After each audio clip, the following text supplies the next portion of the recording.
Hello everyone, welcome to the Software Coding Tutorials channel. My name is Tommy, and today I will give you a brief overview on how to create a Win32 C++ application using Visual Studio 2010. No, this is not using Microsoft Foundation class or MFC, and I will walk you through the different controls, button, text box, etc. and show how to control them.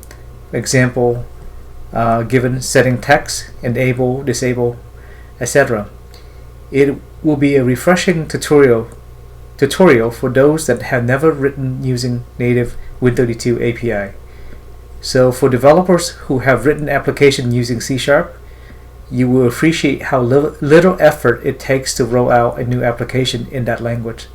So please stick around and hope you enjoy this great tutorial.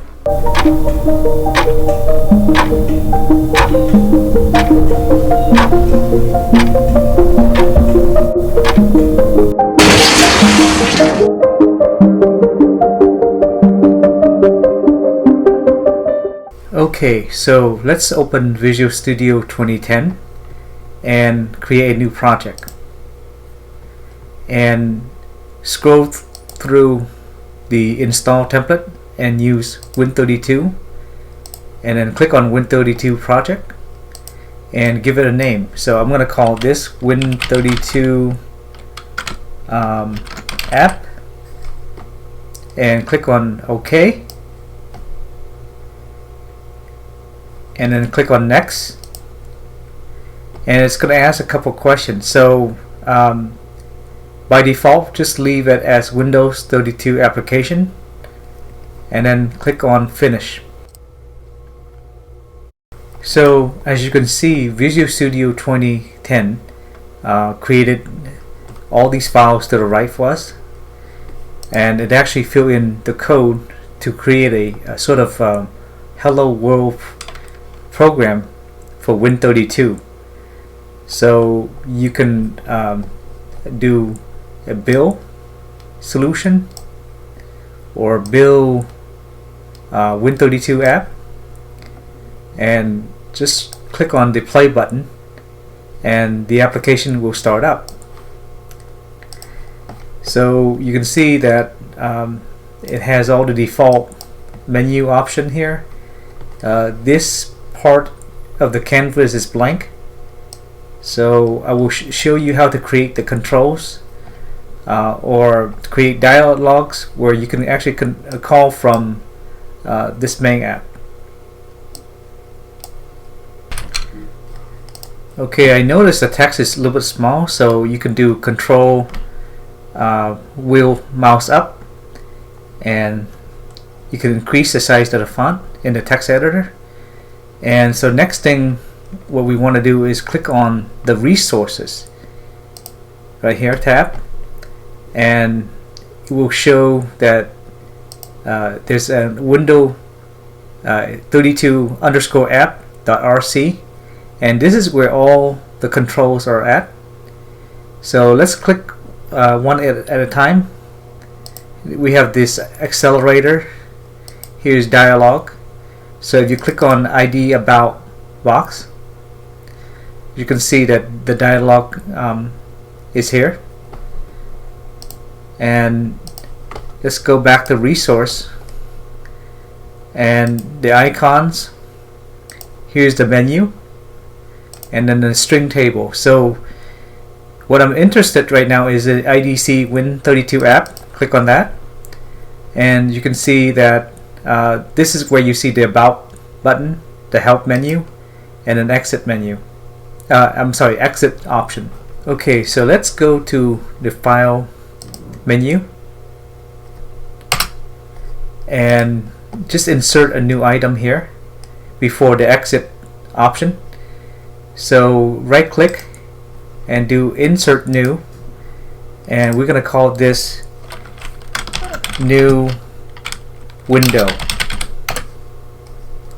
Okay, and then save. Okay, so as you can see, if you click on new window and look at the properties, you see this new ID called ID file new window. So make a note of that. Okay, so next do a right click in the dialog folder, and you can click on insert dialog or add resource. So I'm going to go ahead and click on add resource, and I'm going to choose from the dialog option IDD underscore form view and click on new. Okay, so first thing, we want to stretch this guy out, this canvas out, and let's go to the right property window and then set the style to say pop-up, and ensure that the system menu is set to true, and system modal we can set it to true, and we can set the title bar to true, and then as you can see that it has changed our window here. Okay, so let's get rid of this to-do layout by click on delete, then click on toolbox, and to the left you can see there are a bunch of controls. Let's add a few here. So I'm going to start with a group box, and I can change this by go to the right property window and set this to from static, just set it to user inputs, which is our caption property. Then I can go and stretch this out and then add a few more controls. So in this case I'm going to add edit control, so I'm going to stretch that out.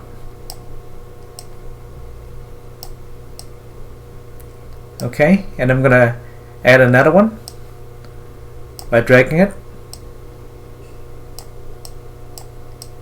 Okay, so it doesn't have to be perfect for this tutorial, but let me make sure that it looks a little bit decent. Then I can add like static text, right? In other languages it's called labels. So here I'm gonna enter the caption and enter something.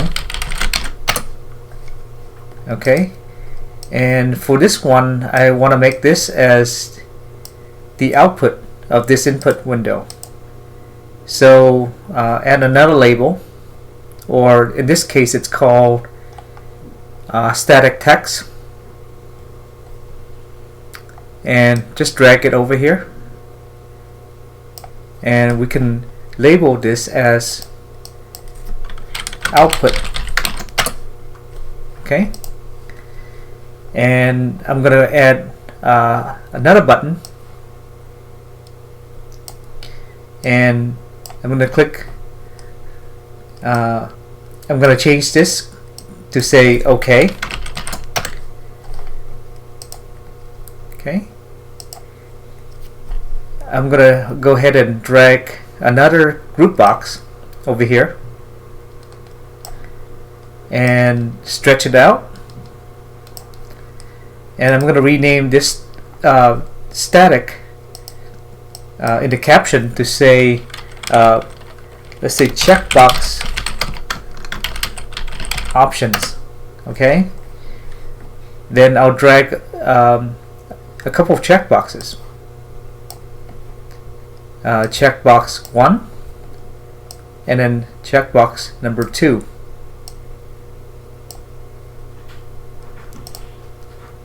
And afterward we want to save this. Okay, so I need to add another button and another label. So I'm gonna put another button here, button 2, and another label we call static text. So just drag right here, right next to the button, and then stretch it out, and then just type something in here to say you will get new data here. Okay, and then save. Okay, so we're done with this dialog window. So let's get back to our menu And you remember we said new window, right? So make a note of the IDD file new window here. This is pretty important.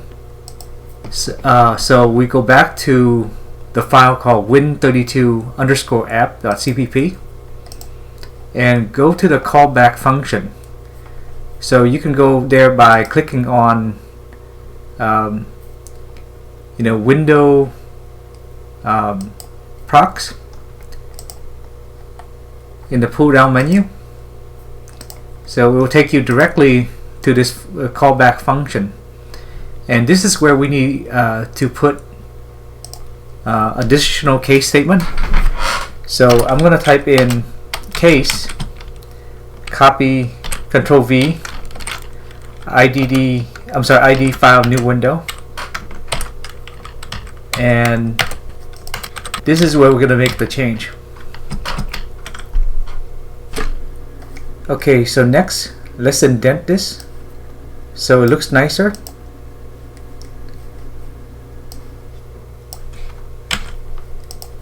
And then just copy and paste this portion from below, and then Control V to paste. And what we want to change is where the make in resource, change this to IDD form view, and where it says about, we need to make another function. So let's call this form view and save. Control S to save. Then come down here where we have this callback and just copy this guy here, and then Control V, and let's call this form view. Okay, and then save. Next, make sure that we have this prototype here declare up on the part of the file. So let's go all the way up, and there's one already for about. So let's go ahead and copy this, Control V, and then change this to form view, and then save. Control S to save. Next, let's do a build. So rebuild solution, and let's check our output, and then do build Win32 App, and there's no issue. So let's click on the play button, and if you click on the file option, click on new window, and you should see a pop-up. Okay, so at least for now we have a dialog that pops up, and I'll show you how to control each of these controls next. Okay, so let's kill the application and then go back to our function called form view, and you can see that we need to change a couple things here. Okay, so let's modify this callback function. So let's make this a little bit prettier, but I'm gonna go ahead and wipe out this part right here.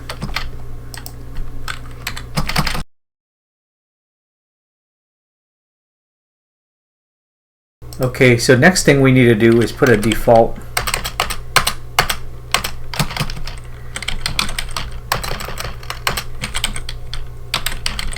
break, and inside our command we're going to have a switch statement. So switch low order word W param.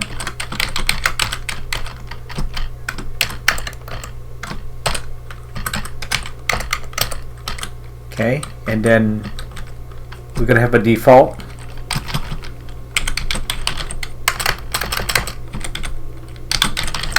Right. And inside the switch, we're gonna have a couple of cases. So the first case will be of IDC check. So that's the checkbox that we made.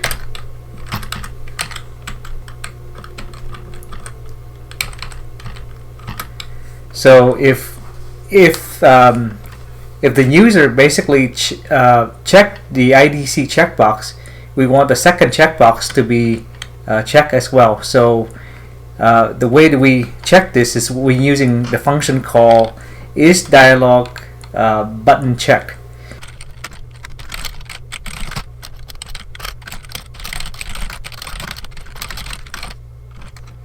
Okay, so if it's checked, then we're gonna call check dialog button, and we pass in the handle HDL dialog and IDC check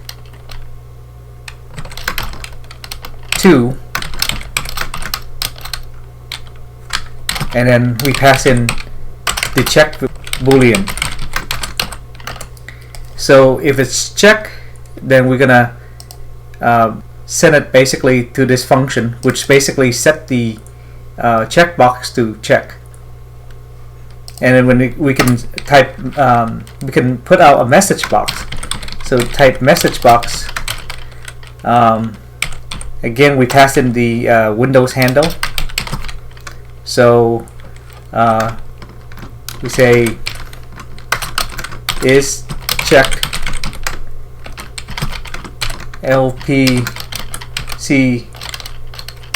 LPCW string, Windows string,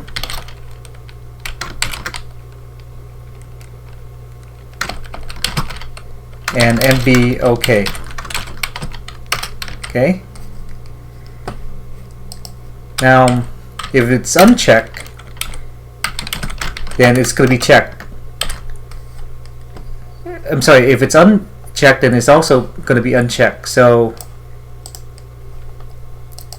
let's copy and paste this whole block here, and it's going to say uncheck,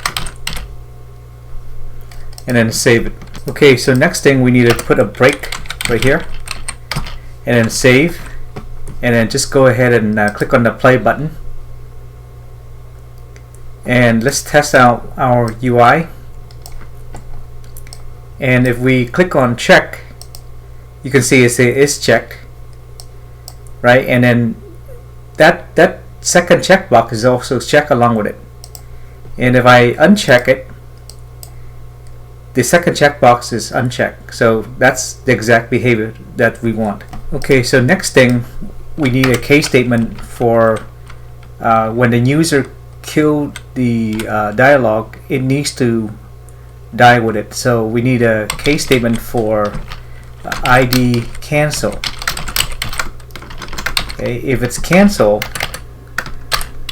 then we need to call a particular function, and that is called endDialog. So endDialog,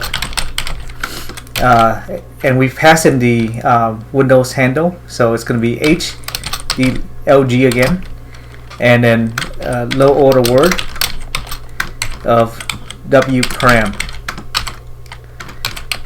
Okay, and then do a return int pointer of true. Okay, and then let's go ahead and save it, and then click on the green button to rebuild. And if you click on File, New Window, right, and you see this X right here, so if you click on that, it will destroy that window. Before that, without this call, it would not have worked. Okay, so let's work with the text box. So we're gonna say case IDC edit 1,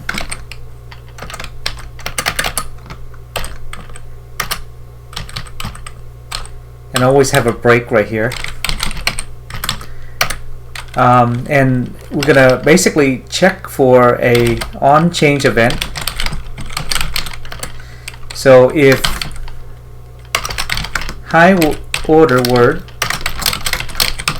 is equal to on change,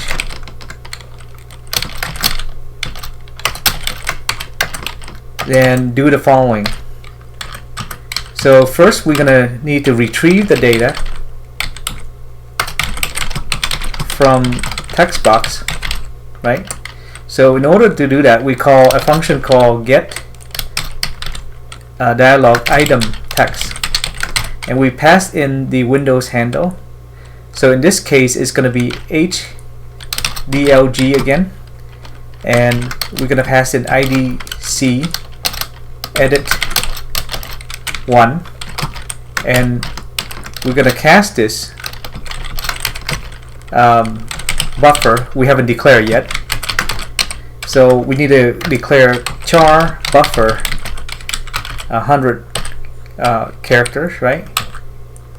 And we're going to retrieve the data from the text box. Then we're going to set that data to text box 2. So we're going to call a function called set dialog item text, pass in the Windows handle, and IDC edit 2, and we're gonna pass in the buffer that we retrieved from the previous.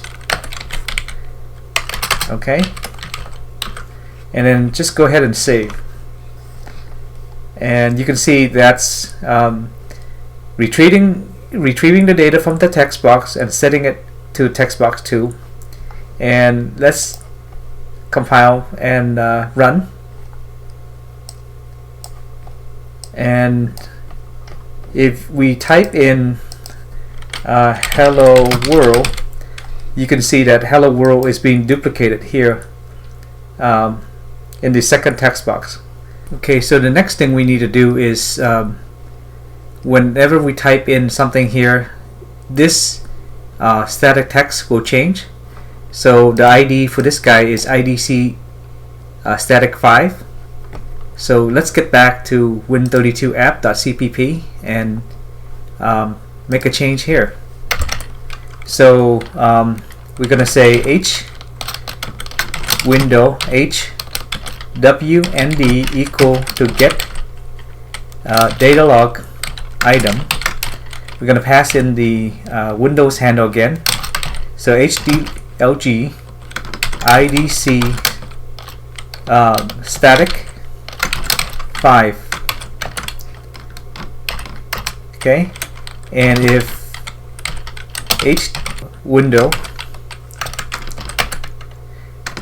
Windows handle, right? And we can call the function called set window text.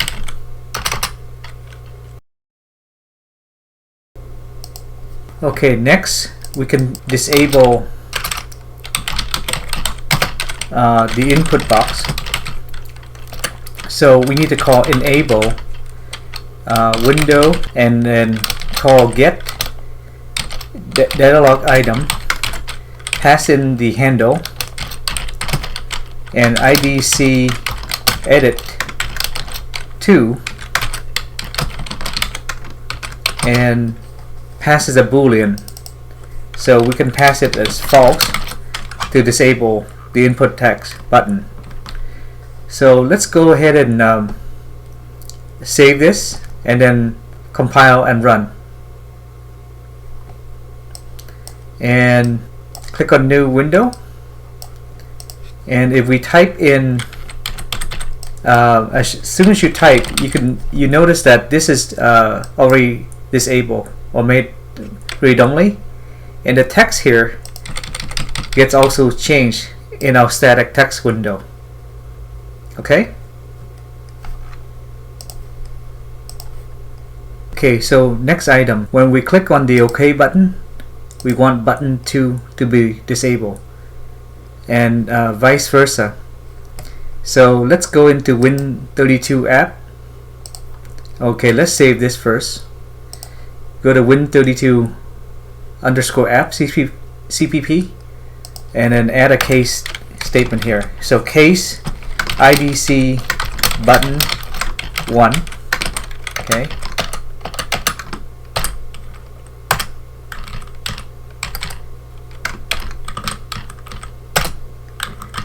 And for the default here, I'm sorry, put a break here. And in this particular case statement, we want to declare boolean button enable equal to is window enabled. So we're going to call the function is window enable to check to see if button has been enabled or disabled. So we pass in the function get dialog item, pass in the handle, which is HDLG, and IDC button 2. Okay, and we're going to create a if statement here. If button enable, then we're gonna call a function called enable window. We're gonna pass in get dialog item and the handle and IDC button 2, and we're gonna set that to false if it's enabled. Okay, otherwise we're gonna set it to true to be enabled. And then go ahead and save this, and then run our program, compile and run our program. So do file new window, and let's say hello world.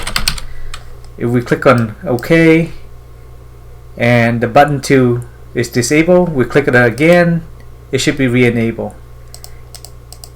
Okay, so this is all the time I have for this tutorial. Please make sure to press like and subscribe to support me, and thank you so much for your help, and see you next time.